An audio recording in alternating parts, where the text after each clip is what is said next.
우리가 앞서서 이미 레위기 5장과 또 6장의 속건제에 관련한 내용을 다루었지만 오늘 7장에 보면 다시 이 속건제를 드리는 제사 규례에 대해서 기록하고 있는 것을 보게 됩니다.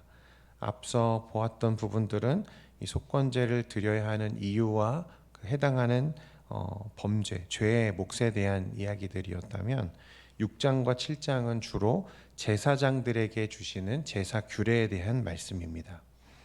1절과 2절 말씀에 보니까 속건제의 규례는 이러하니라. 이는 지극히 거룩하니 번제물을 잡는 곳에서 속건제의 번제물을 잡을 것이요 제사장은 그 피를 제단 사방에 뿌릴 것이며. 속건제는 부지 중에 성물을 범했을 때 드리는 제사였습니다. 여기서 성물이라는 말은요, 레위기 22장에 보면 제사장의 몫으로 주어진 제물을 이 성물이라고 부르는 장면이 나옵니다. 여러분, 제사에 드려졌던 성물은 오늘 말씀에도 나왔습니다만 오직 누구만 먹을 수 있습니까? 드린 제사장과 그 가족들에게만 허용되었습니다. 그런데 만약 누군가 이것이 하나님께 드려진 성물임을 모르고 부지 중에 이것을 먹게 되면 제사장에게 돌아가야 될 성물을 먹게 되었다면 이 경우가 그러니까 부지 중에 성물을 범한 경우라고 할 수 있는 거죠. 같은 맥락에서 다른 말씀 본문에 보면 진설병도 성물에 속한다고 말씀하고 있고요. 또 레위기 27장에는 하나님께 드린 모든 동물과 집, 밭, 11조 등을 성물이라고 칭하는 것을 보게 됩니다. 그러니까 사실 일단 이스라엘 백성이 하나님께 바쳤다면 그것이 무엇이든지 간에 이것은 전부 성물이라고 할 수 있는 거죠. 그러니까 성물을 먹지 말아야 할 사람이 먹었거나 혹은 하나님께 무엇을 바치기로 서원했다가 잊었거나 혹은 마땅히 드려야 할 11조를 드리지 않은 경우에도 사실은 이 속건제를 드려야 하는 상황에 해당했습니다. 그리고 하나님의 성물을 범한 것 외에도 이 속건제를 드려야 하는 또 하나의 규례가 있었는데 뭐냐면 이웃의 재산에 손해를 입혔을 경우에도 이 속건제를 드리라고 우리에게 말씀합니다. 그런 경우에 우리 홍 목사님이 어제 설명하신 것처럼 그냥 제사만 드리면 되는 게 아니죠. 몇 분의 1을 더해서 보상하고 5분의 1을 더해서 그에게 보상하고 난 후에 동시에 순양으로 이 속건제를 드리라고 말씀하고 있습니다. 그러니까 예배자는 자신의 잘못으로 야기된 손해를 피해자에게 보상하며 또한 하나님 앞에서 자신의 죄를 인정하는 이 제사를 드려야 했던 것입니다. 그런데 여러분 생각해 보면 하나님의 성물을 범했을 때 하나님께 제사를 드린다, 순양을 잡아 제사를 드리는 것은 이해가 되지만 다른 사람에게 피해를 끼쳤으면 그 보상은 당사자에게만 하면 되는 것 아닌가. 거기다가 5분의 1을 더해서 보상했는데 왜 또 속건제를 드려야 하는 걸까? 이것은 우리가 지은 죄가 단순히 우리의 이웃과의 관계에만 영향을 미칠 뿐만 아니라 창조주 하나님과의 관계에도 치명적인 영향을 미치는 것을 우리에게 보여주는 것입니다. 우리가 다른 사람에게 죄를 지었을 때에도 여러분 그 죄는 단순히 그 사람에게 지은 어떤 피해 보상에 대한 어떤 죄일 뿐만 아니라 동시에 수직적으로 우리 하나님과의 관계를 끊어내는 죄가 된다는 것을 보여주는 거예요. 우리가 죄를 지으면 무엇보다도 거룩하신 그 하나님과 결코 함께 할 수가 없는데 왜냐하면 죄는 그 어떤 경우에도 거룩함과 공존할 수 없는 것이기 때문에 그렇습니다. 하나님은 이처럼 성물에 대하여 죄를 범했거나 여호와께 신실하지 못하여 이웃의 재산에 손해를 끼쳤을 경우에 그래서 죄로 인해 부정해진 자는 반드시 속건제를 드리라고 명령하십니다. 손해를 끼친 물건의 5분의 1을 더한 것이 제사장 또는 손해를 본 사람에 대한 보상이라면 제물로 드린 순양은 하나님께 드리는 보상이었습니다. 그러니까 정리하자면 속건제는 다른 게 아니라 보상에 대한 의미를 담은 제사였다는 거예요. 그리고 드려진 이 순양은 신실치 못한 자를 대신해 죽는 대속물이 되었습니다. 이 부분이 되게 중요해요. 대속물. 속건제의 의미는요, 여러분 이사야 53장에 명확하게 그 의미가 드러납니다. 이사야 53장 6절과 7절 말씀 같이 한번 읽겠습니다. 시작.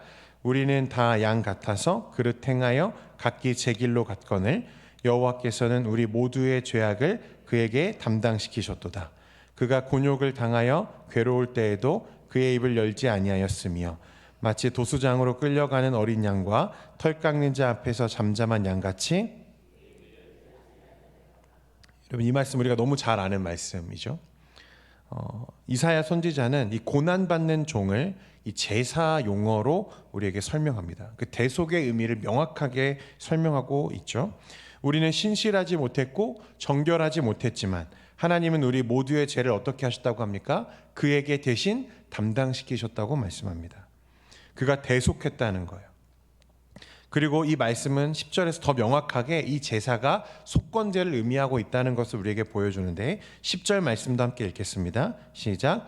여호와께서 그에게 상함을 받게 하시기를 원하사 질고를 당하게 하셨은즉 그의 영혼을 속건 제물로 드리기에 이르면 그가 씨를 보게 되며 그의 날은 길 것이요 또 그의 손으로 여호와께서 기뻐하시는 뜻을 성취하시리로다.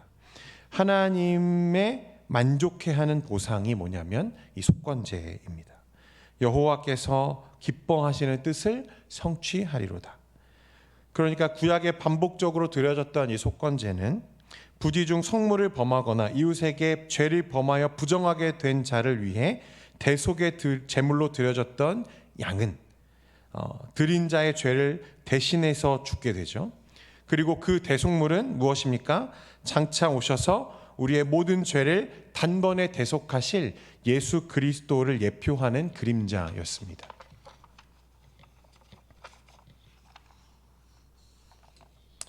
하나님은 이미 구약의 속건 제사를 통해서 대속적 죽음에 대한 의미를 반복적으로 그 백성들에게 구약의 시대에 이미 새겨 놓으셨어요. 죄를 범하면 다른 사람에게 배상해야 될 뿐만 아니라 하나님과의 관계에 반드시 해결해야 할 이 대속의 제물이 필요함을 우리에게 말씀하시는 것입니다. 속건제의 순양이 하나님께 드릴 보상이 되어 그 모든 죄를 정결하게 했듯이 우리 주 예수 그리스도의 대속적 죽음은 우리의 모든 죄를 사하며 하나님께 드릴 완전한 무엇이 되는 거죠? 보상이 되는 것입니다. 오늘 본문으로 돌아가서요. 이제 보면 속건제를 드릴 때 제사장이 지켜야 할 규례에 대해서 기록하는데 2절 말씀에 보니까 제사장은 그 제물을 잡아서 피를 단 사면에 어떻게 하라 합니까? 뿌리라고 했습니다. 피는 생명이죠, 여러분. 생명. 그러므로 피를 사방에 뿌리는 것은 사실 죽음을 선포하는 행위입니다. 누가 죽었다는 거예요. 그 제물의 피가 사방에 뿌려질 때 그 제물이 죽은 것과 같이 이것을 드리는 자도 함께 죽었음을 선포하는 것입니다. 여러분, 우리의 죄를 위해 우리 주님의 보혈이 십자가 위에서 우리를 향해 뿌려졌습니다. 따라서 그리스도께서 자신의 피를 흘리시고 십자가 위에서 죽으실 때 누구도 그 위에서 함께 죽었습니까? 우리도 하나님 앞에서 십자가에 죽은 것입니다. 그래서 사도 바울은 로마서 6장 4절에 그러므로 우리가 그의 죽으심과 합하여 세례를 받음으로 그와 함께 무엇 되었다 합니까? 장사되었나니 이는 아버지의 영광으로 말미암아 그리스도를 죽은 자 가운데서 살리심과 같이 우리로 또한 새 생명 가운데서 행하게 하려 함이라. 또 8절에 보면 만일 우리가 그리스도와 함께 죽었으면 또한 그와 함께 살 줄을 믿노니. 우리가 누구와 함께 죽었다고 말합니까? 그리스도와 함께 죽었다고 말합니다. 이것이 속건제의 의미입니다. 속건제의 제물이 죽어서 그 제단에 뿌려질 때 그 제단에 뿌린 그 피가 그 죄를 지은 자의 죽음을 의미하는 것이고 그가 그 죄 대신에 순양이 죽었던 것처럼 우리 그리스도께서 우리의 모든 죄를 위해서 십자가 위에 보혈을 흘려주셨다는 것입니다. 우리는 그리스도와 함께 죽은 사람들입니다. 믿습니까? 또한 그리스도와 함께 다시 살리심을 받은 사람들입니다. 그러니까 우리는 이제 우리가 사는 것이 아니요 내 안에 누가 사시는 겁니까? 그리스도께서 사신다고 말씀합니다. 갈라디아서 2장 20절에 내가 그리스도와 함께 십자가에 못 박혔나니 그런즉 이제는 내가 사는 것이 아니요 오직 내 안에 그리스도께서 사시는 것이라. 이제 내가 육체 가운데 사는 것은 나를 사랑하사 나를 위하여 자기 자신을 버리신 하나님의 아들을 믿는 믿음 안에서 사는 것이라. 아멘. 이것이 속건제를 통해서 우리가 발견하는 그리스도의 구원입니다. 여러분 밀양이라는 영화 아십니까? 밀양 되게 유명한 영화고 상도 많이 받은 영화거든요. 전도연 씨가 주연으로 출연했던 영화입니다. 이 포스터 보시면 알 수 있는데 사실은 즐거운 영화는 아니고요. 굉장히 무겁고 풍자적인 영화입니다. 뭘 풍자하냐면 회개만 하면 누구라도 천국에 갈 수 있다는 기독교의 진리를 풍자한 영화입니다. 그 전도연 씨가 영화에 보면 밀양에라는 그 자기 고향에 가서 자기 아들 사랑하는 아들과 함께 피아노 강사 교사로 이제 일을 하면서 지내게 되는데 아주 끔찍한 범죄로 인해서 사랑하는 아들을 잃게 됩니다. 그 충격으로 거의 모든 삶의 의미와 힘을 상실한 이 전도연 씨가 교회와 어떤 공동체의 위로로 용기를 얻게 되는 과정들을 영화가 그려내죠.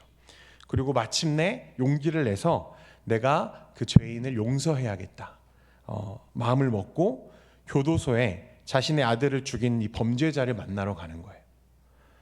그런데 그 범죄자가 너무 뜻밖의 이야기를 하는데 자신은 이곳에서 주님을 이미 만났고 자신의 모든 죄를 이미 용서받았다는 거예요.